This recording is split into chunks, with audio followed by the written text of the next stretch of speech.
ان الحمد لله نحمده ونستعينه ونستغفره ونعوذ بالله من شرور انفسنا ومن سيئات اعمالنا من يهده الله فلا مضل له ومن يضلل فلا هادي له واشهد ان لا اله الا الله وحده لا شريك له واشهد ان محمدا عبده ورسوله اما بعد فان خير الحديث كتاب الله وخير الهدي هدي محمد صلى الله عليه واله وسلم وشر الامور محدثاتها وكل محدثة بدعة وكل بدعة ضلالة وكل ضلالة في النار.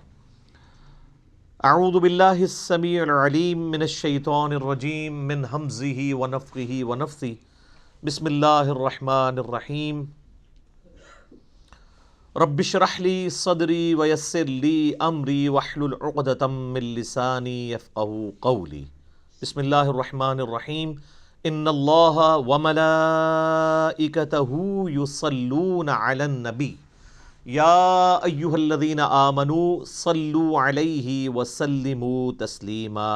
اللہم صل علی محمد وعلی آل محمد کما صلیت علی ابراہیم وعلی آل ابراہیم انک حمید مجید. اللہم بارک علی محمد وعلی آل محمد کما بارکت علی ابراہیم وعلی آل ابراہیم انک حمید مجید. اللہم ربنا آتنا فی الدنیا حسنة وفی الآخرة حسنة وقنا عذاب النار. ربنا آتنا من لدنک رحمة وہیئ لنا من امرنا رشدا. لا الہ الا انت سبحانک انی کنت من الظالمین. حسبنا اللہ ونعم الوکیل.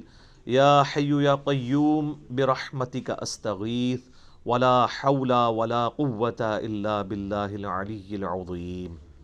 آمین. الحمدللہ آج 15 دسمبر 2019 کو سنڈے کے دن قرآن کلاس نمبر 8 نمبر میں ہم اللہ کے فضل سے سورۃ البقرہ کا آغاز کرنے جا رہے ہیں.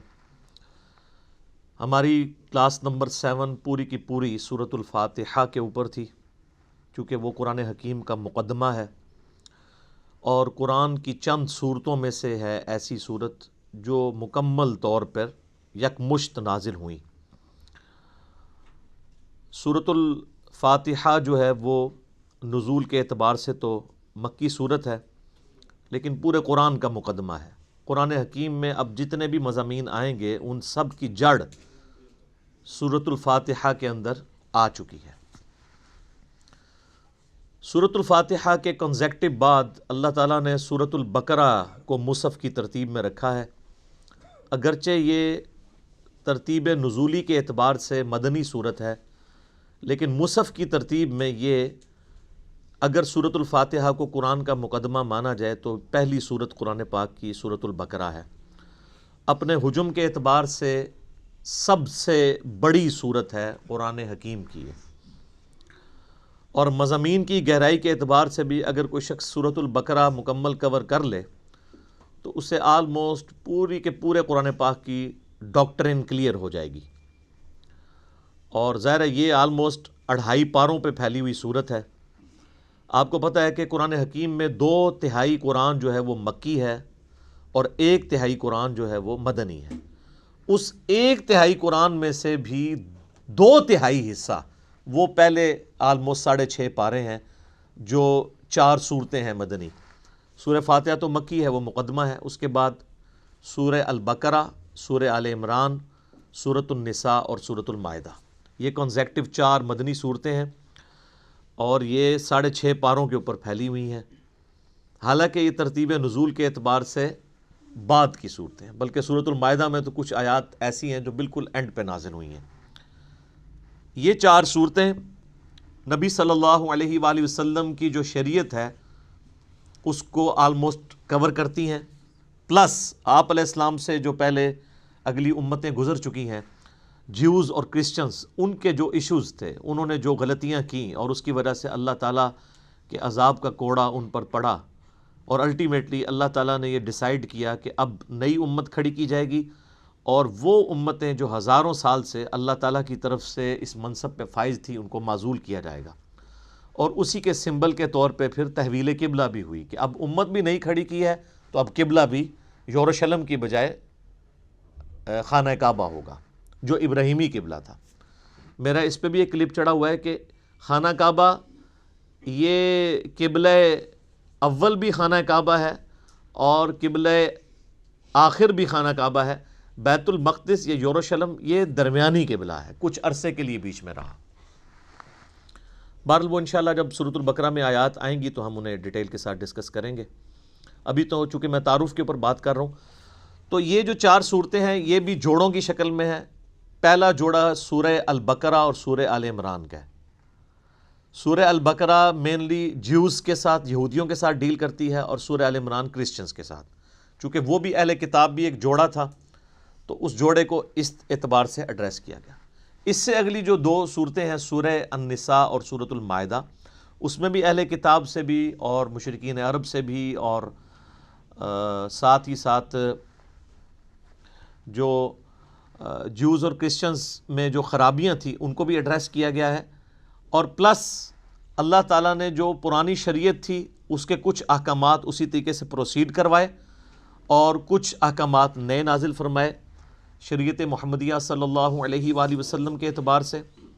لہٰذا ہم یہ کہہ سکتے ہیں کہ یہ جو 4 صورتیں ہیں یہ شریعت محمدیہ صلی اللہ علیہ وآلہ وسلم کو کور کرتی ہیں، پلس جو سابقہ امتیں ہیں جیوز اور کرسچنز ان کے ساتھ ڈیل کرتی ہیں، ان کے ایک جرائم کی لسٹ ہے۔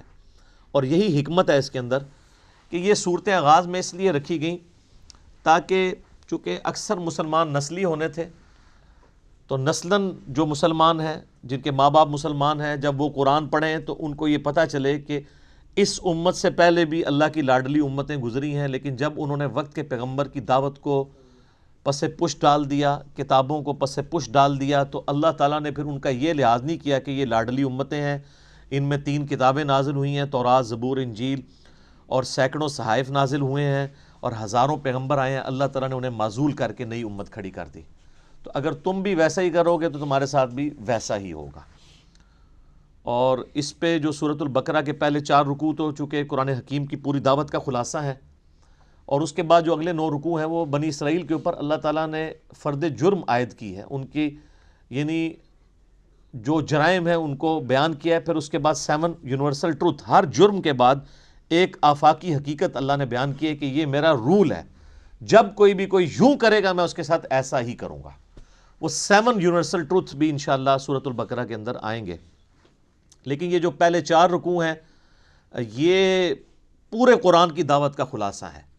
پہلے 4 رکوع اگر کور کریں گے تو پھر آپ کو ساری کی ساری اس کتاب کا جو اسلوب ہے، یہ کس طریقے سے گفتگو کرتی ہے، وہ سمجھ آ جائے گا۔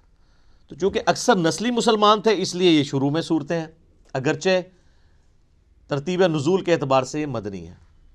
پلس جو سابقہ امتیں ہیں ان میں بھی آپ دیکھ رہے ہیں اس وقت کرسچنز آلموسٹ 2.25 ارب کے قریب ہیں، ان کے لیے تو انٹرسٹ سورۃ الانعام میں یا سورۃ الواقعہ میں یا سورۃ الاعراف میں اس طریقے سے نہیں ہے جو انٹرسٹ ان کا سورۃ البقرہ اور سورہ آل عمران میں ہے، کیونکہ وہ ان کے معاملات کو مینلی ڈیل کر رہی ہے۔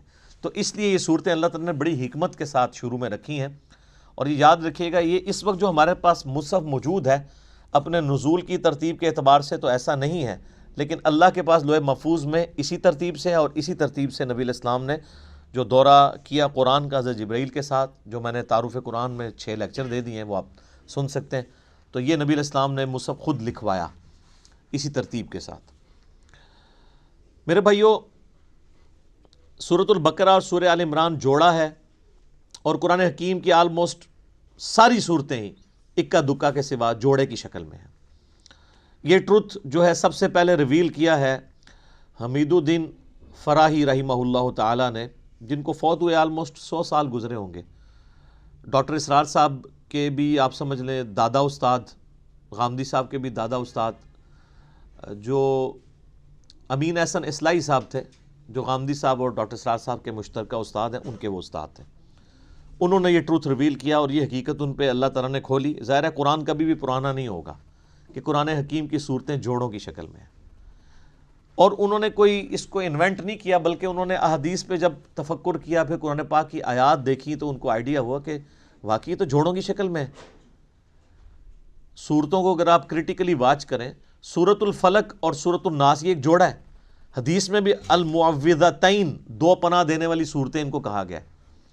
اور انسان میں بھی مرد و عورت کا جوڑا جو ہوتا ہے وہ ایک دوسرے کا ریسیپروکل ہوتا ہے، لیکن ایک مشترکہ چیز کی اچیومنٹ کے لیے وہ جوڑا جو ہے یعنی اولاد کی پیدائش کا ذریعہ دونوں کو بنایا گیا. سورۃ الفلق اور سورۃ الناس بڑا پرفیکٹ جوڑا ہے. سورۃ الفلق میں ان چیزوں کے شر کے اگینسٹ اللہ کی پناہ مانگی گئی ہے جو باہر سے حملہ آور ہوتی ہیں، اور سورۃ الناس میں ان چیزوں کے شر کے اگینسٹ پناہ مانگی گئی ہے جو داخلی ہیں، جو اندر سے حملہ آور ہوتی ہیں. تو یہ دونوں چیزیں امپورٹنٹ ہیں، باہر سے حملہ ہونے والی خارجی چیزیں اور داخلی چیزیں. جوڑا ہے. سورہ بقرہ سورہ آل عمران بھی جوڑا ہے. سورۃ البقرہ میں جوز اور سورہ آل عمران میں کرسچنز. اور اس کا اشارہ بھی موجود ہے صحیح مسلم کے اندر. نبی صلی اللہ علیہ وآلہ وسلم نے فرمایا کہ قرآن حکیم کی تلاوت کیا کرو، قرآن اپنے پڑھنے والے کے لیے سفارش کرے گا. اور پھر آپ نے بالخصوص فرمایا کہ سورۃ البقرہ اور سورہ آل عمران یہ قیامت والے دن دو پرندوں اور دو بادلوں کی شکل میں چمکتے ہوئے، الزہراوین کے الفاظ ہیں، دو چمکتے ہوئے بادلوں کی شکل میں ظاہر ہوں گی اور اللہ تعالیٰ سے جھگڑا کریں گی اس شخص کے حق میں جو ان کی تلاوت کیا کرتا تھا. یہ صحیح مسلم الفاظ ہیں. اور آپ علیہ السلام نے فرمایا کہ اپنے گھروں میں اس کی تلاوت کرو، جادوگر سورہ بقرہ کو نہیں پہنچ سکتے. اور صحیح مسلم شریف میں حدیث ہے کہ جس گھر میں سورہ البقرہ کی تلاوت کی جاتی ہے وہاں سے شیطان بھاگ جاتا ہے، شیاطین بھاگ جاتے ہیں. اور یعنی یہ جادوگروں کے اگینسٹ، شیاطین کے اگینسٹ یہ سورۃ البقرہ جو ہے یہ بڑی پرفیکٹ صورت ہے. اس کے علاوہ بھی یعنی بخاری مسلم میں آپ کو اس کے کئی ایک فضائل مل جائیں گے. میں نے آلریڈی مسئلہ نمبر 112 ABC 3 لیکچرز جو ہیں وہ قرآن حکیم کی 12 صورتوں کے فضائل کے اوپر ریکارڈ کروا دیا ہے. جسے شوق ہو تو وہ ان لیکچرز کو دیکھ لے. اور مسلم شریف کے یہ بھی الفاظ ہیں کہ نبی علیہ السلام نے فرمایا کہ سورہ البقرہ کو پڑھنا برکت ہے اور اسے چھوڑ دینا حسرت ہے. یعنی اس کے اندر وہ فضائل ہیں کہ وہ کوئی محروم شخص ہی اس سے محروم رہے گا. بخاری و مسلم میں ایک اور حدیث ہے، سیدنا اسید بن حضیر رضی اللہ تعالیٰ عنہ کہتے ہیں کہ ایک رات میں سورہ بقرہ کی تلاوت کر رہا تھا تو میرے پاس ایک گھوڑا میرا بندھا ہوا تھا تو اس نے بدکنا شروع کر دیا. تو میں نے تلاوت روک دی تو وہ بالکل سٹیبل ہو گیا. پھر میں نے تلاوت شروع کی، وہ بدکنا شروع ہو گیا.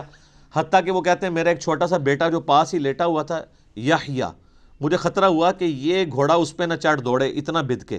میں نے پھر تلاوت روک دی تو میں بڑا پریشان ہوا کہ یہ سورہ البقرہ کی تلاوت کرنے سے یہ اس طرح کے ایفیکٹ کیوں آ رہے ہیں. یہ صحیح مسلم میں بھی ہے، بخاری میں بھی حدیث ہے.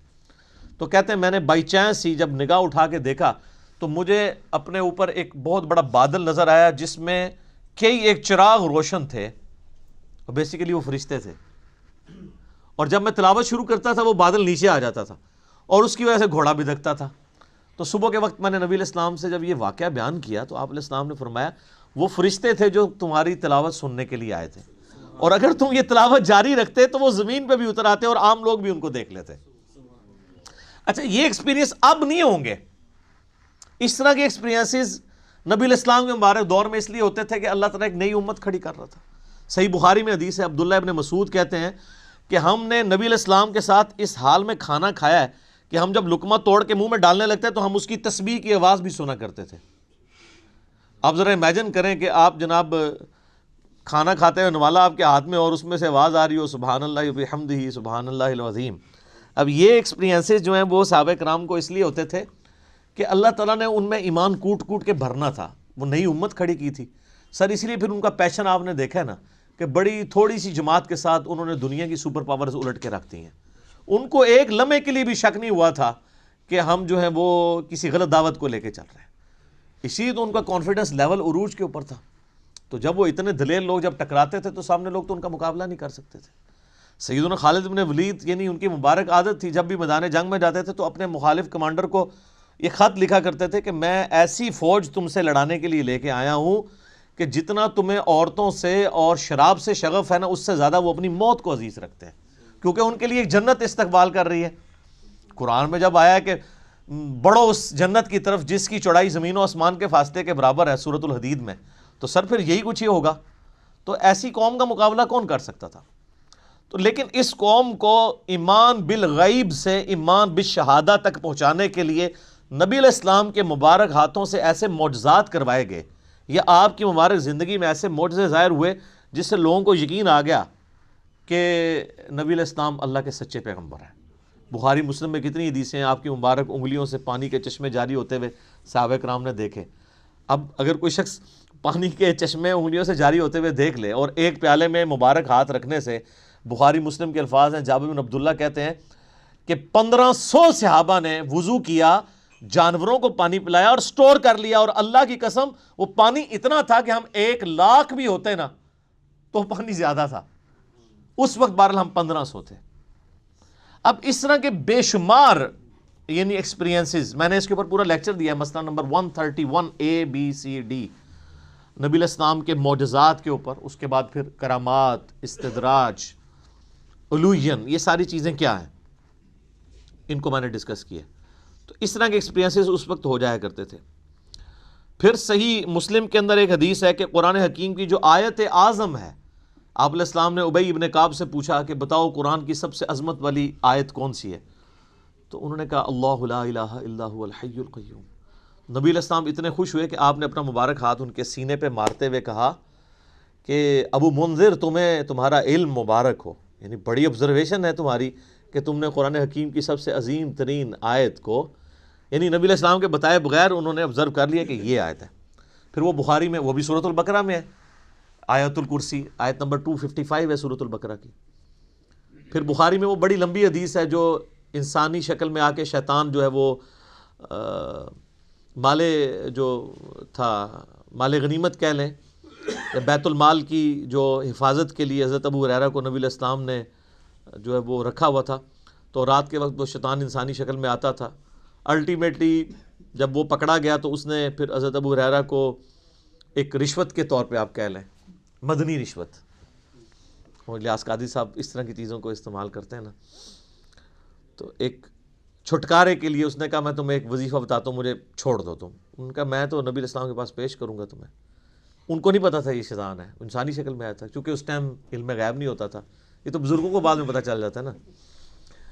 تو حضرت ابو ہریرہ کو تو علم غیب کوئی نہیں تھا۔ اب نبی علیہ السلام کے پاس جب آئے، آپ نے فرمایا تمہیں پتہ ہے یہ 3 راتوں سے جو تمہارا مہمان بنا ہوا تھا نا چوری کرنے کے لیے، جو بیت المال کی آیا تھا، وہ شیطان تھا۔ البتہ جو اس نے جاتے ہوئے یہ بات کی نا کہ قرآن حکیم میں ایک آیت ایسی ہے کہ اگر تم رات کو بسترے پہ جاتے وقت تلاوت کر لو تو صبح تک اللہ تعالیٰ تمہاری حفاظت پہ ایک فرشتہ معمور کر لے گا، تو وہ ہے تو جھوٹا تھا، اس نے بات سچی کی ہے۔ تو اس سے ایک اصولی بات پتہ چل گئی کہ اگر کوئی جھوٹا شخص بھی صحیح بات کرے نا تو بات کو لینا چاہیے، بندے کو چھوڑ دینا چاہیے۔ یہاں حالت یہ ہے کہ کوئی بندہ جو ہے وہ بات کرتا ہے تو کہتے ہیں اس کی داڑھی پوری نہیں ہے تو ہم اس کی بات نہیں مانیں گے، یہ ہمارے فرقے کا نہیں ہے، ہم اس کی بات نہیں مانیں گے۔ وہ یہ دیکھو بات کیا کر رہا ہے، یہ نہ دیکھو بات کون کر رہا ہے۔ یہ نبی علیہ السلام نے ہمیں تعلیم دی ہے، اور مولویوں کی کامیابی کا راز یہی ہے کہ وہ اس حدیث کے اوپر عمل نہیں کرنے دیتے، وہ فوراً ڈکلیئر کرتے ہیں یہ تو بدعتی ہے، یہ تو گمراہ ہے، یہ رافضی ہے، یہ ناسبی ہے، یہ خارجی ہے، یہ بد مذہب ہے، اس سے بچنا ہے۔ تو سب سے بڑا بد مذہب اس روئے عرض پہ اگر کوئی ہو سکتا ہے تو شیطان ہی ہو سکتا ہے نا، اور کنفرم جہنمی اگر کوئی ہو سکتا ہے تو وہ شیطان ہے۔ تو نبی علیہ السلام فرمایا ہے جھوٹا ہے، بات سچی کی ہے۔ تو شیطان اگر سچی بات کرے تو لے لیں، تو اگر آپ ہمیں شیطان ہی سمجھتے ہیں تو تب بھی آپ بات دیکھیں، اب وہ بات آپ کے خلاف ہے تو یہ اسی طریقے سے ہے کہ وہ انگریز آپ کو آ کے کہے کہ جی سورہ بقرہ کی آیت نمبر 279 میں اللہ تعالیٰ نے ڈکلیئر کیا ہے اس شخص کو، اللہ اور اس کے رسول کی جنگ ہے اس کے خلاف جو سود کھاتا ہے۔ آپ کہیں جی چونکہ تو انگریز ہے اس لیے میں یہ بات نہیں مانتا، تو وہ آپ انگریز کا انکار کر رہے ہوں گے یا قرآن کا؟ قرآن کا۔ تو آپ کو یہ دیکھنا ہے کہ کتاب و سنت کی دلیل اس نے کیا پیش کی ہے، کیونکہ اگر آپ یہ قدغن لگا دیں گے تو پھر سر جو آپ اپنی پبلک پہ قدغن لگا رہے ہیں نا، تو لگانے والوں کو بھی گمراہ ڈکلیئر کیا ہوا ہے دوسرے فرقے والوں نے، پھر وہ بھی بالکل ٹھیک ہے۔ بریلوی پھر بالکل ٹھیک ہے کہ اہل حدیث کی بات نہیں سننی چاہیے، کیونکہ اہل حدیث جو کہہ رہے ہیں کہ بریلویوں کی بات نہیں سننی چاہیے۔ پھر سنی بالکل ٹھیک ہے کہ شیعہ کی بات نہیں سننی چاہیے، کیونکہ شیعہ بھی کہہ رہے ہیں کہ سنیوں کی بات نہیں سننی چاہیے۔ تو اس امام میں سارے کے سارے ہی ننگے ہیں۔ تو آیت اعظم قرآن حکیم کی صحیح مسلم کی حدیث کے تحت آیت الکرسی وہ بھی سورۃ البقرہ کا حصہ ہے۔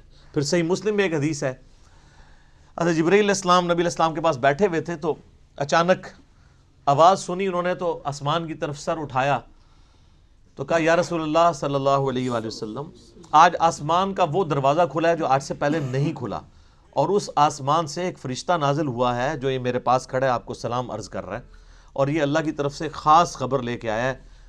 تو پھر اس نے بتایا کہ اللہ تعالیٰ کی طرف سے آپ کو 2 نوروں کی بشارت ہو جو آپ سے پہلے کسی پیغمبر کو نہیں دیے گئے، نمبر 1 سورۃ الفاتحہ، اور نمبر 2 سورۃ البقرہ کی آخری 2 آیات، آمن الرسول بما انزل الیہ من ربہ والمؤمنون۔ اور صحیح بخاری اور مسلم دونوں میں حدیث ہے کہ جو یہ رات کے وقت سورہ البقرہ کی آخری 2 آیات پڑھ لے گا تو اس میں جو کچھ اس نے اپنے رب سے مانگا ہے اس کو عطا کر دیا جائے گا۔ وہ تجدید ایمان ہے، ٹھیک ہے، اس میں سب کچھ ایمانیات ہیں، پھر دعائیں ہیں اللہ سے۔ اسی لیے ہم نے اپنے صبح شام کے اذکار کارڈ، بلو کارڈ کے اوپر یہ وظیفے کے طور پہ لکھا ہوا ہے۔ کوئی بہت لمبے وظائف نہیں کر سکتا، کم از کم سورہ بقرہ کی آخری 2 آیات زبانی یاد کر لے، اور پڑھتے رہیں گے تو زبانی یاد ہو جائیں گی۔ تو وہ بھی سورہ بقرہ کے یعنی فضائل کے اندر ہی وہ ساری کی ساری چیزیں آتی ہیں۔ باقی اس پہ بولا جائے تو یہ وقت یعنی کافی زیادہ درکار ہے، بنیادی گفتگو کرنا اس لیے ضروری ہوتی ہے، بعض کے لیے انٹرسٹ کا باعث ہوتا ہے، جس طرح بعض لوگوں کے لیے یہ بڑا انٹرسٹ ہوتا ہے کہ یہ صورت مکی ہے یا مدنی ہے، تو یہ بھی کوئی پیٹ نہیں ہے۔ کئی صورتیں ہیں جن میں اختلاف ہے مکی اور مدنی ہونے پہ، کئی پہ ڈیفینیٹلی ہے، جس طرح کہ اب یہ سورہ بقرہ یہ ڈیفینیٹلی مدنی صورت ہے، پھر اس میں ایسی آیات بھی آئیں گی جو مدینہ شریف سے تعلق رکھنے والے واقعات ہیں۔ ٹھیک ہے، صورت کے اسلوب کو سمجھنے کے لیے اگر کوئی انٹرسٹ کے طور پہ چاہتا ہے، بہرحال اس سے کوئی فرق نہیں پڑتا وہ مکی ہے مدنی ہے، اصل چیز ہے قرآن کا کانٹیکسٹ قرآن کے اندر کلیئر ہے۔ تو آپ یہ دیکھیں، اب اپنے اپنے مصحف کھول لیں آپ، سورۃ البقرہ جو ہے مدنی صورت ہے، اور اس میں 286 آیات ہیں۔ اعوذ باللہ من الشیطان الرجیم، بسم اللہ الرحمن الرحیم، الف لام میم، اس کو ایسے ہی پڑھنا ہوتا ہے، الف لام میم نہیں ہے، یہ وہ اردو میں ہے، عربی میں سے ایسے ہی پڑھنا ہوگا، 3 سے 5 الف تک کھینچنا ہوگا، لام کو بھی اور میم کو بھی، اور لام اور میم چونکہ اس کا جنکشن ہے تو میم کے اوپر تشدید بھی ہے، غنہ بھی ہو رہا ہوگا اس اعتبار سے کہ میم کی آواز۔ تو یہ حروف مقطعات ہیں، اس کے اوپر بڑے لوگوں نے تب آزمائی کی ہے، بڑی کوششیں کی ہیں، سنیوں میں بھی شیعہ کے اندر بھی۔ ہمارے قریبی دوست ہیں، شیعہ عالم دین ہیں، ثاقب اکبر صاحب، جو ملی یکجہتی کونسل کے سیکٹری بھی ہیں، انہوں نے ایک پوری کتاب لکھی ہے حروف مقطعات کے اوپر۔ انہوں نے سارے اقوال جو اہل سنت کے ہاں بھی تھے، اہل تشیع کے ہاں بھی تھے، ان سب کے سب اقوال کو جمع کیا ہے۔ الٹیمیٹلی رزلٹ یہ ہے کہ یہ اللہ اور اس کے نبی علیہ السلام کے درمیان جو ہے کوڈ ورڈز ہیں، اور کچھ الفاظ کو تو ہم قرآن حکیم کی روح سے ان کا مطلب بھی جان سکتے ہیں، اور عربی میں اس وقت عربی لنگوسٹک کے اندر مستعمل تھا اس طرح کے کوڈ ورڈز یوز کرنا، تو اس لیے کبھی بھی مشرکین عرب نے اس کے اوپر اعتراض نہیں کیا کہ یہ اس کا مطلب بتایا جائے ہمیں، کیونکہ ان کے بھی کوڈ ورڈز چلتے تھے، کچھ کا بتا بھی دیا گیا، جس طرح کہ جو سورہ نون ہے،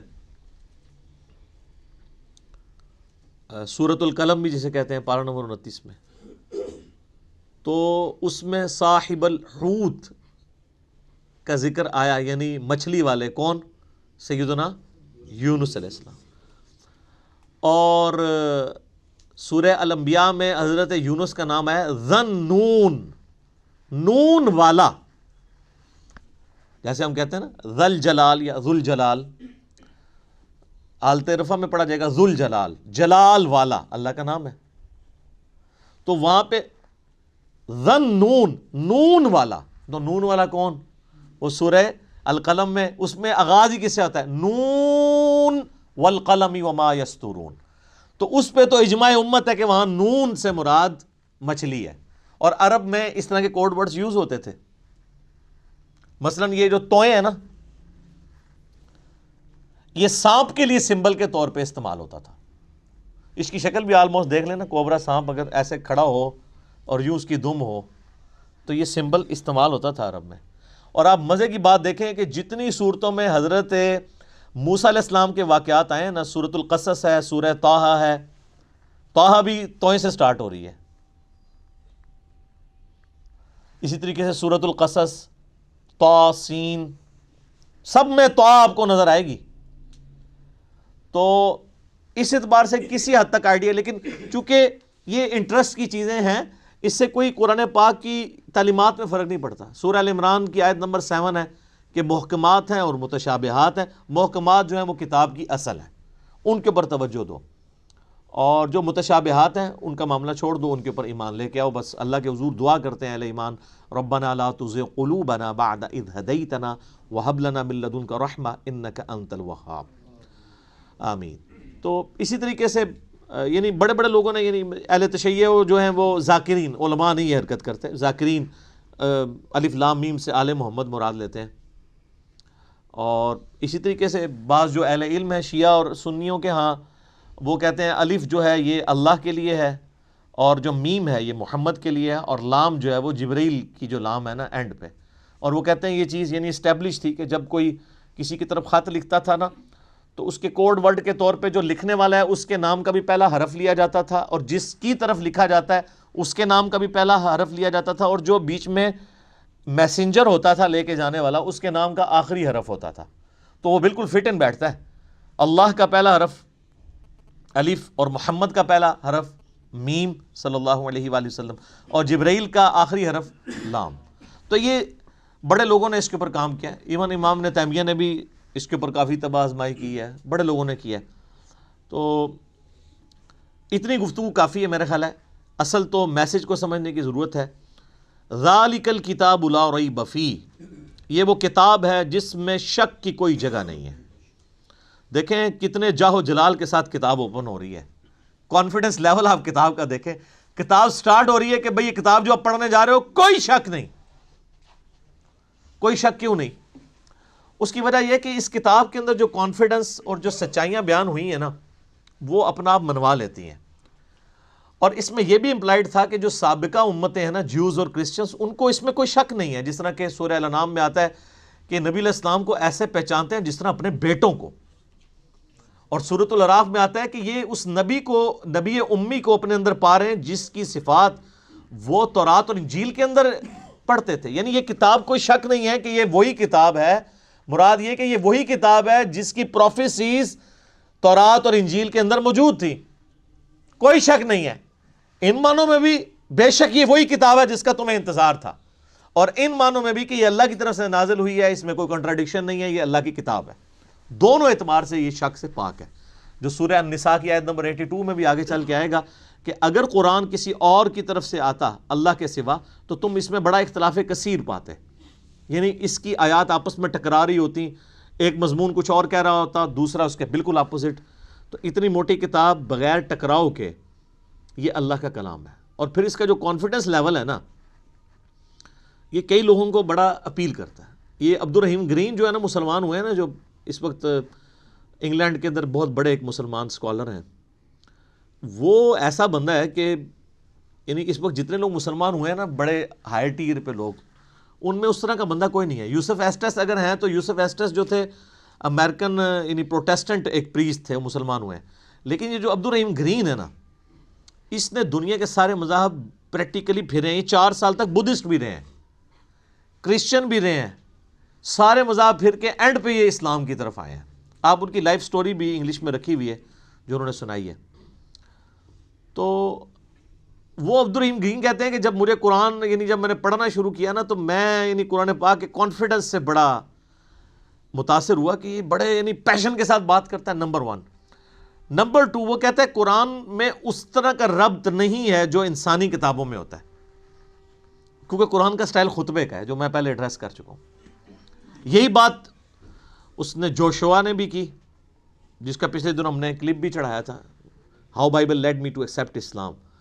تو وہ بھی یہ کہتے ہیں قرآن کا جو کانفیڈنس ہے نا کہ ایسا کرو تو کامیاب ہو, ایسا نہیں کرو گے تو یہ ہو جائے گا. آپ یقین کریں دنیا میں سخت سے سخت طبیعت والے بندے کی کتاب اٹھائیں نا, اس میں آپ کو وہ اعتماد اور وہ پیشن نظر نہیں آئے گا جو کتاب اللہ کے اندر آپ کو نظر آتا ہے. یہ خدا الہ مالک رب ہی اپنی مخلوق سے اس طریقے سے بات کر سکتا ہے. انسان جتنا مرضی بڑا ہو جائے وہ اس طریقے سے گفتگو کر ہی نہیں سکتا, چاہے بھی تو نہیں کر سکتا. یہ اس کتاب کے اندر زور ہے. لا ریب فیہ ھدی للمتقین. اگر فی ہی کو آپ آگے ملا لیں, لا ریب پہ آپ وقف کر لیں تو پھر یہ معنی بنے گا کوئی شک کی جگہ نہیں ہے. فی ہی ھدی للمتقین, اس میں ہدایت ہے پرہیزگاروں کے لیے. فی کو پیچھے کر لیں تب بھی معنی میں کوئی فرق نہیں پڑتا. ھدی للمتقین, یہ قرآن ہدایت ہے ان لوگوں کے لیے جو ڈر جائیں.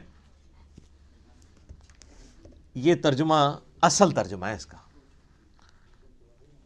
وقار عربی میں کہتے ہیں نا بچنے کو. اچھا ہم جب کہتے ہیں نا قرآن میں ہدایت ہے پرہیزگاروں کے لیے, یہ ترجمہ کر رہے ہوتے ہیں. اچھا تو جو نان پرہیزگار ہیں ان کے لیے ہدایت کہاں ہے؟ سوال ہے نا. تو اس کا معنی ہی غلط کیا گیا. اس کا ترجمہ مولانا مودودی رحمہ اللہ تعالیٰ نے بالکل ٹھیک کیا کہ یہ کتاب ہدایت ہے ان لوگوں کے لیے جو ڈر جائیں, چاہے وہ کافر ہے, چاہے مسلمان ہے, چاہے گناہ گار ہے, چاہے نیکوکار ہے. کئی نیکوکار ہے پرہیزگار ہیں لیکن ہر الٹا کام کر رہے ہیں کیونکہ وہ متقی نہیں ہے. پرہیزگار یعنی جو آپ نے لائسنس رکھے ہوئے ہیں, داڑھی, شلوار ٹخنوں سے اوپر, تسبیح, ٹوپی, یہ لائسنس ہی ہے نا کسی کی پرہیزگاری کا. آج دنیا میں کسی کو جج کرنے کا طریقہ کیا ہوتا ہے؟ بڑا نیک ہے, وہ کیا دیکھ رہے ہوتے ہیں؟ یہی کچھ دیکھ رہے ہوتے ہیں, گیٹ اپ. حالانکہ تقویٰ تو ادھر ہوتا ہے, وہ تو اللہ کو پتہ ہے ریاکاری کے لیے کر رہا ہے, دکھلاوے کے لیے کر رہا ہے, کس لیے کر رہا ہے. بہرحال جو دنیا کے لائسنس ہیں ان میں جو پرہیزگار ہیں ان میں سے کئی لوگ ہیں جو متقی نہیں ہیں. تو ھدی للمتقین, یہ ہدایت ہے ان کے لیے جو ڈر جائیں. جو بھی ڈر جائے اس کو لیے قرآن کے اندر ہدایت ہے, اور جو نہ ڈرے اس کے لیے قرآن میں کوئی ہدایت نہیں. یہ بڑی خطرناک بات ہے. قرآن سٹارٹ اس سے لے رہا ہے کہ قرآن میں ہدایت اس کے لیے ہے جو ڈر جائے, اور جو نہیں ڈرے گا کوئی ہدایت نہیں. آگے چل کے آئے گا شہر رمضان الذی انزل فیہ القرآن ھدی للناس وبینات من الہدی والفرقان. رمضان کا مہینہ وہ ہے جس میں قرآن نازل ہوا ھدی للناس, پوری انسانیت کے لیے ہدایت ہے. وہاں تو متقی کا بھی ذکر نہیں آیا, پوری انسانیت چاہے کافر ہے چاہے مسلمان ہے. وبینات من الہدی, اور اس میں ہدایت کے بڑے بڑے روشن دلائل ہیں. والفرقان, اور حق اور باطل میں تمیز کرنے والی کتاب ہے یہ. اچھا یہ الفرقان نبی الاسلام بھی ہے. صحیح بخاری میں حدیث ہے محمد فرق بین الناس, محمد صلی اللہ علیہ وآلہ وسلم لوگوں میں حق اور باطل میں فرق ہے. یہ کتاب بھی الفرقان ہے. تو ھدی للمتقین, ان کے لیے ہدایت ہے جو ڈر جائیں. اس کا کیا مطلب ہے؟ کہ جو شخص زندگی میں غور و تفکر کے بعد اس رزلٹ پہ پہنچے کہ مجھے میری مرضی کے بغیر کسی نے پیدا کیا اور اس نے اس فیس آف ارتھ میں مجھے پٹ کر دیا, اور یہ میری آبزرویشن ہے کہ سب لوگوں نے مرنا ہے, تو اگر سب لوگوں نے مر جانا ہے تو مر کے کس اگلی ایسی زندگی میں جانا ہے؟ اگر کسی کے بنائے سے ہم بنے ہیں تو پھر جس نے بنایا ہے اس کو رسپانس نہ کیا تو مرنے کے بعد جب اس کے سامنے پیشی ہوگی مرنے کے بعد تو کہیں شرمندگی نہ اٹھانی پڑے. جب یہ تصور کسی بھی انسان کے دماغ میں آ جائے, اس کا دل اس تصور کی گواہی دے دے تو وہ فوراً ڈر جائے گا, یار مجھے کس نے پیدا کیا؟ میرے تو ماں باپ کو بھی نہیں پتا کہ مجھے کس نے پیدا کیا, وہ خود کیسے پیدا ہوئے. تو الٹیمیٹلی ایک خدا کا تصور آتا ہے نا, وہ اللہ جس نے ہماری مرضی کے بغیر ہمیں پیدا کیا وہ ہمارے ساتھ کچھ بھی کر جائے ہمیں کو بچا نہیں سکتا. سب سے بڑا تو اس نے ہمارے ساتھ کام کر دیا نا کہ پیدا کر دیا, ہم سے پوچھ کے کیا. تو اب بھی جو کچھ وہ کرے گا تو کوئی نہیں کچھ کر سکتا. تو اس میں پھر آسانی کی راہ کیا ہے کہ اسی رب کی پناہ لے لی جائے, اور اسی کے لیے کتابیں نازل ہوئیں, پیغمبر آئے, کہ سورۃ البقرہ کے پہلی 4 رکوع کے اندر پورے قرآن کا خلاصہ آ جائے گا. تو جب ایسا شخص غور و تفکر کرے گا نا تو فوراً اس کے اندر ایک ڈر پیدا ہوگا، یار میرا کیا بنے گا، کہیں میں نے جانا ہے، کسی کو منہ دکھانا ہے، میں کیا کروں؟ تو اس کے لیے پھر قرآن میں ہدایت ہے. ایسا شخص الٹیمیٹلی قرآن تک بھی پہنچ جائے گا، پیغمبروں کی تعلیمات تک بھی پہنچ جائے گا، اور ایسا شخص جب قرآن کو پڑھے گا تو اسے ہدایت ملے گی. فذکر بالقرآن من یخاف وعید، اے نبی علیہ السلام قرآن سے اسے نصیحت کریں جو اللہ کی دھمکی سے ڈر جائے. کتنی حیران کن بات ہے، نبی علیہ السلام کو منع کیا گیا، جو دھمکی سے نہیں ڈرتا اس کے لیے کوئی نصیحت نہیں ہے. فذکر ان نفعت الذکر، نصیحت کرو اگر نصیحت کرنا کسی کو فائدہ دیتا ہو. سیذکر من یخشی، نصیحت اس کو کریں جو ڈرتا ہے. وَيَتَجَنَّبُهَا الْأَشْقَى، اور جو شکی ہو چکا ہے، بدبخت ہو چکا ہے، ڈرنے کے لیے تیار نہیں، چھوڑ دیں. الَّذِي يَصْلَى النَّارَ الْكُبْرَى، اس کا علاج یہ کہ ہم اسے بڑی آگ پہ پیش کریں گے. ثُمَّ لَا يَمُوتُ فِيهَا وَلَا يَحْيَا، پھر وہ نہ وہاں پر زندوں میں ہوگا نہ مردوں میں. قَدْ أَفْلَحَ مَن تَزَكَّى، بے شک کامیاب وہ ہوا جس نے اپنے نفس کا تزکیہ کر لیا، پاکیزگی کی روش اختیار کر لی. وَذَكَرَ اسْمَ رَبِّهِ فَصَلَّى، اور اپنے رب کا نام لے کر نماز قائم کی، نماز پڑھی. آپ دیکھیں کہ سورہ الاعلیٰ، اس کو آپ پورے کے پورا یعنی ایک جو اللہ کی دعوت ہے اس کو کور کرتی ہے. بل تؤثرون الحیات الدنیا، لیکن تمہارا اصل مرض یہ ہے کہ تم دنیا کی زندگی کو ترجیح دیتے ہو. والآخرۃ خیر لک من الاولی، والآخرۃ خیر وابقی، جبکہ آخرت جو ہے وہ بہتر بھی ہے اور باقی بھی رہنے والی. ان ھذا لفی الصحف الاولی، یہی ایک یونیورسل ٹروتھ اور کانٹے کی اصل بات تھی جو قرآن سے پہلے صحیفوں میں بھی نازل ہوئی تھی. صحف ابراہیم و موسیٰ، چاہے وہ ابراہیم کے صحائف ہوں چاہے موسیٰ علیہ السلام کے صحائف، ایک ہی کانٹے کی بات تھی. کیا؟ بل تؤثرون الحیات الدنیا والآخرۃ خیر وابقی.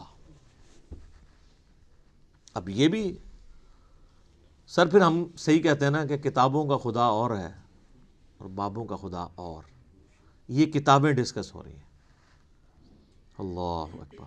الذین یؤمنون بالغیب، وہ ڈر جانے والے لوگ کون ہیں؟ ان کی نشانی آئی ہے کہ وہ غیب پر ایمان رکھتے ہیں. غیب کہتے ہیں ان سین چیز کو. جو غیب پر ایمان نہیں رکھتا اس کے لیے قرآن میں کوئی ہدایت نہیں ہے. اچھا غیب پہ سب نے ایمان رکھا ہوا ہے، لیکن جب ان سے پوچھیں گے تو پتا چلے گا واقعی رکھا ہوا ہے.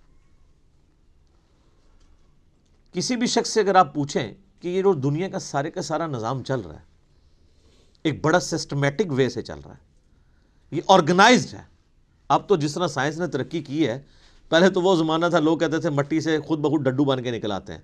نہ اس وقت لوگوں کو ڈی این اے اسٹرکچر کا پتہ تھا، نہ جینز کا. اب تو لوگ کہتے ہیں نا جی نہ جناب، یہ تو پاسبل ہی نہیں ہے. زمین و آسمان کی ساری مخلوقات مل کے مٹی سے ڈڈو نہیں بنا سکتی، یہ بنانے سے بن رہا ہے. انڈے میں سے چوزا بنانے سے نکل رہا ہے. تو یہ اتنے آرگنائز چیز ہے. وہ کہتے ہیں نہیں جی کوئی ایک سپریم بینگ یا کوئی سپر نیچرل ایجنسی ہے جس نے ہر چیز کو ایک ٹریک کے اوپر چڑھایا ہوا ہے کہ ایک بیج بوتے ہیں 6 ارب گنا بڑا درخت بن جاتا ہے. اس بیج کے اندر جو زندگی ہے پھر اس کے اندر کس طریقے سے وہ پرفارم کرتا ہے، پتے پھر پھول نکلتے ہیں، پھر پھل بنتا ہے، پانی کے ذریعے کیا کچھ ہو رہا ہے. یعنی ایک تو ایک ٹاپک ہے، اس پہ گھنٹوں بولا جا سکتا ہے. یہ ساری جو فزیکل فنومینا آف نیچر ہے، قانون قدرت ہے، جب ان کو آبزرو کرتا ہے نا تو غیب پہ سارے ایمان رکھے ہیں کہ نہیں یار کوئی چلا رہا ہے.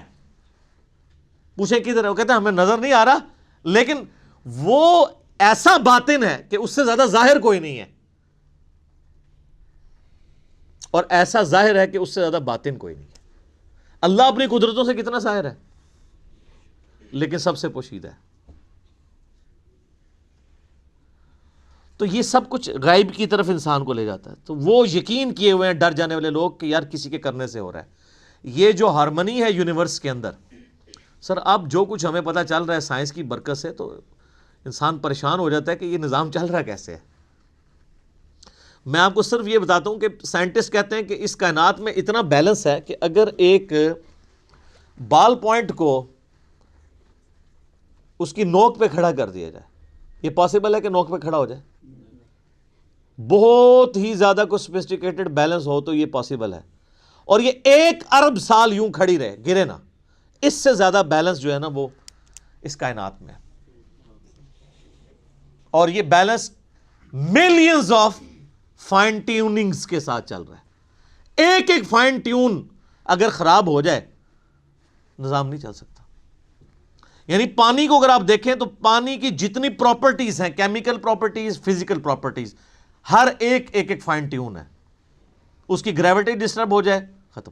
یہ فضا کے اندر جو آکسیجن اور نائٹروجن کی مقدار ہے, نائٹروجن زیادہ ہو جائے یا آکسیجن کم ہو جائے, کوئی زندہ رہ سکتا ہے؟ یہ بھی ایک فائن ٹیوننگ ہے. سورج کا زمین سے فاصلہ, یہ بھی فائن ٹیوننگ ہے. پھر سورج اور زمین کے درمیان جو اللہ تعالیٰ نے لیئرز رکھی ہیں, 99.99% ہارمفل ریز ہیں سورج کی, وہ نیچے آتی نہیں ہیں, راستے میں ریپیل ہو جاتی ہیں. کچھ اگر کراس بھی کرتی ہیں ارتھ میگنیٹک فیلڈ کی وجہ سے ریپیل ہو جاتی ہیں, اور صرف وہی آتی ہیں. سر سائنٹسٹ کہتے ہیں کہ یہ میریکل پلانٹ بنایا گیا ہے اس لیے کہ یہاں پہ زمین پہ انسانیت کو آباد کیا جائے. وہ کہتے ہیں یہ پلان کے بغیر ہو ہی نہیں سکتا. اس کو لائف کے لیے, لائف ایگزسٹ کرنے کے لیے فیزیبل بنایا گیا ہے. وہ کہتے ہیں سپریم بی یا مدر نیچر, کوئی بھی نام دے دیں, الٹیمیٹلی غیب پہ سب کے سب لوگ ایمان رکھتے ہیں.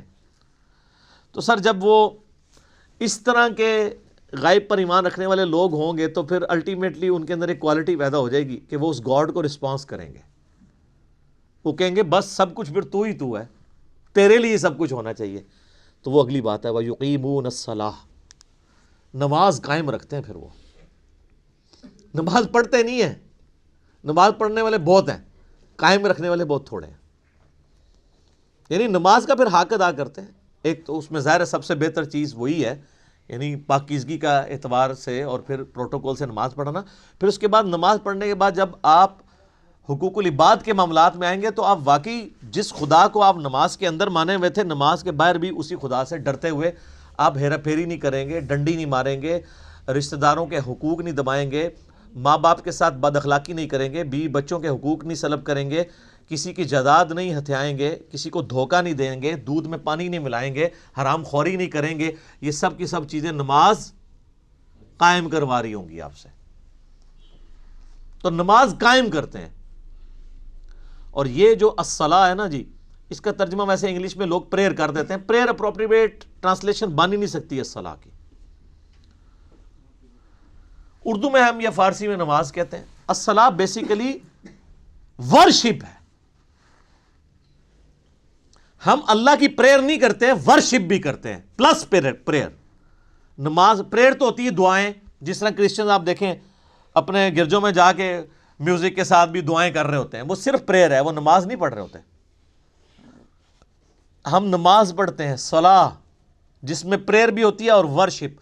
ورشپ ہوتی ہے کہ آپ جس کو اپنا الہ مانے ہوئے اس کے سامنے پوسچرز بناتے ہیں. تو ہم اپنے خدا کے سامنے پوسچرز بناتے ہیں نا, قیام کی حالت میں کھڑے ہوتے ہیں, اس طرح بھی پوسچر بناتے ہیں, ایسے بھی پوسچر بناتے ہیں, چاہے وہ ربنا لک الحمد کے بعد بنا لیں یا قیام میں بنا لیں, پوسچر یہ بھی ایک بناتے ہیں ارسال الیدین والا. پھر گھٹنے پہ ہاتھ رکھ کے رکوع کی حالت میں اللہ کے سامنے پوسچر بناتے ہیں. پھر الٹیمیٹلی اپنا ماتھا زمین پہ رکھ کے پوسچر بناتے ہیں. پھر بیٹھ کے پوسچر بناتے ہیں. یہ سارے کے سارے جو پوسچرز ہیں ہماری ادائیں ہیں, اور پھر ہر ادا کے اندر ہم اذکار بھی کر رہے ہوتے ہیں, پریئرز بھی کر رہے ہوتے ہیں. تو پریئر پلس پوسچرز یہ مل کے ورشپ اور عبادت اور صلاح بنتی ہے. وَمِمَّا رَزَقْنَاهُمْ يُنْفِقُونَ, اور وہ خرچ کرتے ہیں اس رزق میں سے جو ہم نے ہی ان کو دیا تھا. کیا بات ہے, ساتھ ہی کہہ دیا کہ اگر کر رہے ہو تو کسی کو اکڑ نہ آ جائے, دیا بھی ہمارا ہوا ہے. اور اس میں یہ چیز بھی امپلائڈ ہے کہ جو شخص گاڈ کانشیسنس رکھے گا, تقوی رکھتا ہوگا نا, وہ جیب ضرور ڈیلی کرے گا. انسان جیب وہیں ڈیلی کرتا ہے, پیسہ وہیں پہ خرچ کرتا ہے جہاں اس کا کوئی مفاد ہو. اب جس کا یہ یقین ہی نہیں ہے کہ اللہ تعالیٰ نے مجھے یہ مال خرچ کیا ہوا واپس لوٹانا ہے 700 گنا یا اس سے بھی بڑھ کے قیامت والے دن، وہ تو نہیں جیب ڈھیلی کرے گا۔ تو قرآن میں آیا کہ اپنے دیے ہوئے مال میں سے جو اللہ نے تمہیں دیا ہے خرچ کرو، لیکن ہم لوگ لوگوں کے دیے ہوئے مال میں سے خرچ نہیں کرتے، اپنے اوپر لگاتے ہیں۔ یہ کچھ ہو رہا ہے۔ کتنے لوگ ہیں، ایک امام مسجد صاحب تھے، ان کا فون آیا ایک دفعہ اکیڈمی میں، کئی سال پہلے کی بات ہے، کہتے ہیں جی اس آیت نے میری زندگی بدلی ہے۔ کہتے ہیں میں نے جب قرآن ترجمے سے پڑھنا شروع کیا نا، تو میں جب اس آیت پہ پہنچا تو ادھر ہی میں رک گیا، میں نے کہا میں تو لوگوں کے دیے ہوئے مال کو اپنے اوپر خرچ کر رہا ہوں۔ تو قرآن تو کہتا ہے کہ وہ ہمارے دیے ہوئے مال میں سے اللہ کی راہ میں خرچ کرتے ہیں۔ کہتے ہیں اس دن میں نے طے کیا کہ میں نے کوئی تنخواہ نہیں لینی، فی سبیل اللہ نمازیں اور قرآن لوگوں کو پڑھانا ہے، اور جو میرے اپنا کوئی میں نے سورس آف انکم مینیج کیا میں اس میں سے نکال کے اللہ کی راہ میں دیتا ہوں۔ یہاں آپ دیکھ لیں علماء کتنی لگژریس لائف انجوائے کر رہے ہیں، اور نام لیتے ہیں جو بیت المال سے تو خلفۂ راشدین کا خلیفہ بھی وظیفہ آتا تھا۔ خلفۂ راشدین کا وظیفہ یہ آتا تھا کہ آپ جناب لینڈ روور گاڑیاں خریدیں اور 4 پیچھے وہ باڈی گارڈ بٹھائیں جو ایک وقت میں 2 کلو چھوٹا گوشت کھا جاتے ہیں۔ سر خلفۂ راشدین تو سوکھی کھانے والے تھے۔ ایک عام مہاجر کا جو وظیفہ تھا وہ خلفۂ راشدین کا لگا ہوا تھا۔ ہم نہیں کہتے امام مسجد کی تنخواہ حرام ہے، ہم کہتے ہیں پھر سبسسٹنس لیول پہ آخرت بھی لینی ہے، دوویں جانے مٹھے باہو نہ، آخرت لینی ہے تو پھر آپ کو دنیا کا کمپرومائز کرنا پڑے گا۔ سبسسٹنس لیول پہ بالکل ٹھیک ہے، ہم کبھی بھی اسے کنڈم نہیں کرتے۔ میں جو مولویوں کے چندے اور قربانی کے کھالوں کی مخالفت کرتا ہوں نا، اس سے مراد کبھی بھی میرا یہ نہیں ہے۔ میں تو شروع سے یہ کہہ رہا ہوں کہ جو دین کے لیے وقف ہیں ان کی جو فائنانس ہے وہ باقی مسلمانوں کا کام ارینج کریں۔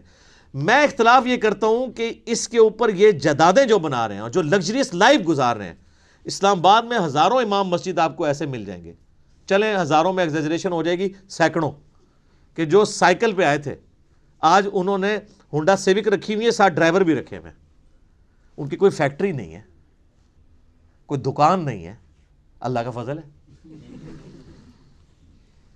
اللہ کا فضل یہ ہے کہ ایک مسجد پہ وہ قبضہ کرتے ہیں۔ وہ آپ اسلام آباد میں تو یہ حالت ہے نا، ابھی اجاڑ زمین پڑی ہوئی ہوتی ہے، سی ڈی اے سے لوکیٹ کراتے ہیں کدھر مسجد بننی ہے، وہاں جا کے وہ ایک چھوٹا سا کمرہ ہو، ہمیں بھی ترس آ رہا ہوتا ہے یار کتنی مشکل ہے، اور نہ پائی بڑی وڈی انویسٹمنٹ کر رہے ہیں، دنیا کی کوئی انویسٹمنٹ کا مقابلہ نہیں کر دی۔ اجاڑ میں جا کے ایک چھوٹا سا کچا سا کمرہ بنا کے بیٹھ جاتے ہیں، ایک چھوٹا سا وضو خانہ ہوتا ہے، پرانے سے لوٹے، ایک باتھ روم، وہ بھی ٹین کا بنا ہوا۔ لیکن سر 5-6 سال جب گزرتے ہیں وہاں پہ ایک عالی شان مسجد ہوتی ہے اور ایک بہت بہترین قسم کی رہائش ہوتی ہے، جو اگر اسلام آباد میں آپ کو لینی پڑ جائے تو 40-50 ہزار روپیہ اس رہائش کا کرایہ ہوگا، وہ اس مولوی صاحب کی فری ہوتی ہے، اور ایون اس کے اندر جو بل آ رہے ہیں وہ بھی مسجد انتظامیہ دے رہی ہوتی ہے۔ لاکھ روپے کا ایک ایوریج پیکج وہ لے رہا ہوتا ہے، تنخواہ جو ہے وہ تو ویسے ہی ہوتی ہے نا چونگا۔ اور اس کے علاوہ جو جمعے کی نماز کے بعد جو لوگ ویسے وہ مٹھی میں رکھ کے چلے جاتے ہیں وہ علادہ سے، ٹھیک ہے نا۔ تو یعنی ایک پورا ایک سسٹم ہے جو اس کے اوپر چل رہا ہے۔ تو ہم کہتے ہیں سبسسٹنس لیول کے اوپر لائف گزاریں، پھر آپ نام لیں خلفائے راشدین کا۔ لیکن اچھا آپ کو واقعات تو سنائیں گے کہ حضرت عمر سے پوچھ لیا جی وہ کرتا کیسے سلوایا آپ نے، تو یہ جو واقعہ سنا رہے ہیں اسی سے وہاں کھڑے ہو کے نا سر آپ نے یہ گاڑی کہاں سے لی ہے، تو اس کے وہ دہشت گرد قسم کے مریدین آپ کو پکڑ لیں گے کہ آپ کو تمیز نہیں بات کرنے کی، یعنی اس کا مطلب ہے یہ سیدنا عمر سے بھی بڑا اپنے آپ کو سمجھتے ہیں۔ دیکھیں نا، تو پھر ہمیں واقعات کیوں سناتے ہیں آپ اگر خود آپ عمل نہیں کرتے؟ تو اللہ کے دیے ہوئے مال میں سے اس کی راہ میں خرچ کرتے ہیں۔ بخاری مسلم میں حدیث ہے، انسان کہتا ہے میرا مال میرا مال میرا مال، اور تیرا مال تو نبی علیہ السلام فرمایا وہ ہے جو تو نے کھا لیا یا پہن کے بوسیدہ کر لیا یا اللہ کی راہ میں خرچ کر کے قیامت والے دن کے لیے سٹور کر لیا اللہ کے ڈیوائن بینک میں، باقی تو تیرے ورثہ کا مال ہے۔ بخاری اور مسلم دونوں میں حدیث ہے کہ انسان کے 3 دوست ہیں، ایک ہی قبر میں ساتھ جاتا ہے، وہ اس کے اعمال ہیں، باقی اس کا مال اور اس کے رشتہ دار وہ باہر ہی رہ جاتا ہے۔ تو جس نے ساتھ جانا ہے اس کے ساتھ پھر پکی یاری لگانی چاہیے نا۔ اللہ اکبر۔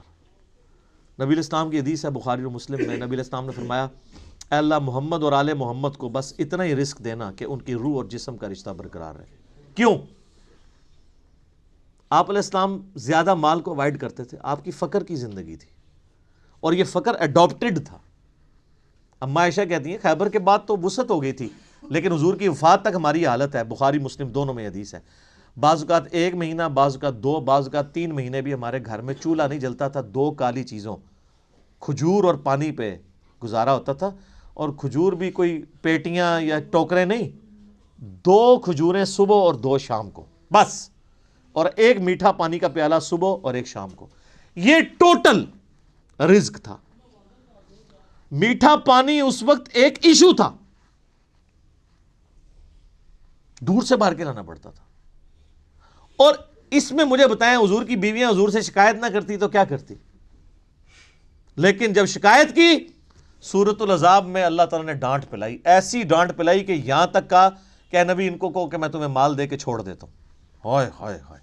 اور حضور آئے ہیں، بخاری مسلم کے الفاظ ہیں، کہ عائشہ جاؤ اپنے باپ سے مشورہ کرنا ہے کر لو، اللہ نے تو مجھے کہہ دیا اگر تم اس طرح ہی فقر کی زندگی گزارنا چاہتی ہو میرے ساتھ رہو، تو ادروائز میں تمہیں چھوڑ دیتا ہوں مال دے کے۔ انہوں نے کہا میں اللہ، اس کا رسول اور آخرت کو چاہتی ہوں۔ وہ قرآن میں یہ آیا تھا، اگر تم اللہ، اس کے رسول اور آخرت کو چاہتی ہو تو پھر اسی طریقے سے نبی کے ساتھ گزارا کرو۔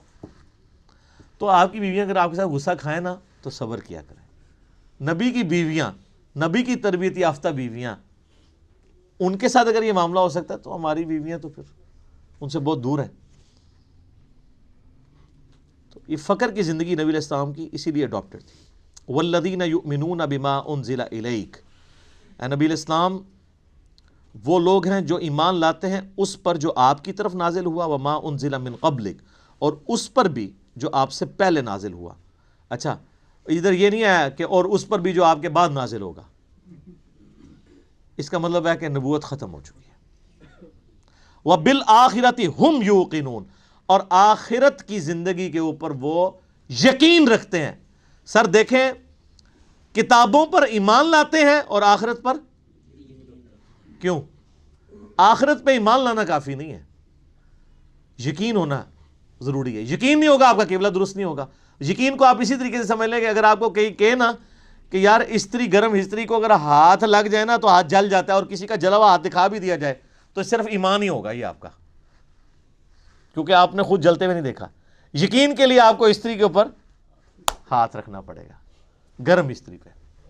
اس کے بعد جو آپ کو یقین آئے گا تو آپ ٹھنڈی استری کو بھی ہاتھ نہیں لگائیں گے، چیک کریں گے نا۔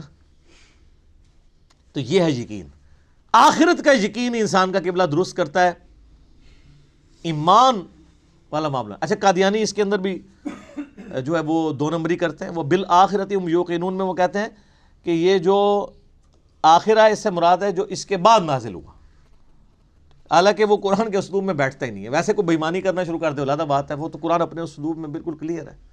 اب اس میں دیکھ لیں آپ، عقیدہ توحید بھی کلیئر ہے، عقیدہ رسالت بھی کلیئر ہے، کیونکہ آیا کہ ایمان لاتے ہیں جو تم پہ نازل ہوا، اور عقیدہ آخرت بھی۔ جو بنیادی اسلام کے 3 عقائد ہیں وہ سورہ بقرہ کے، میں نے کہا تھا پہلے 4 رکوع جو ہیں نا وہ قرآن کی دعوت کا خلاصہ ہیں، آلموسٹ 40 کے قریب آیات، لیکن پہلی 4 آیات کے اندر ہی کتنی مضامین کی گہرائی موجود ہے۔